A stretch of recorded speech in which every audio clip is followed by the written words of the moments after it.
Dans le mythe de David et Goliath, à la fin, c'est Goliath qui perd. C'est ce qu'espèrent de plus en plus d'exploitants agricoles français. Ils sont nombreux à souffrir de cancer. Ils mettent en cause les produits de la firme Monsanto comme le Roundup.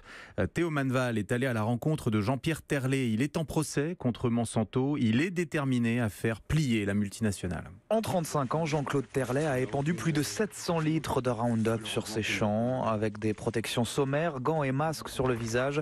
En 2015, il est diagnostiqué d'un cancer de la prostate. Dans les urines, il y avait 0,25 mg de glyphosate. 0,25 mg par litre. C'est énorme, c'est pas la peine d'aller chercher plus loin. Le cancer, il a été programmé par ça. Il décide alors de poursuivre Monsanto pour empoisonnement. La bataille judiciaire dure depuis 1 an et demi, avec une vie quotidienne bouleversée par la maladie. Je me sens comme un petit vieux, je suis incontinent à 100%. J'achète des couches, c'est pas plaisant, je fais les marchés. Aussitôt que je lève par exemple 2-3 kilos, je sens que je suis affaibli au niveau de mes forces. L'expertise médicale qui sera remise au tribunal doit avoir lieu dans les semaines qui viennent.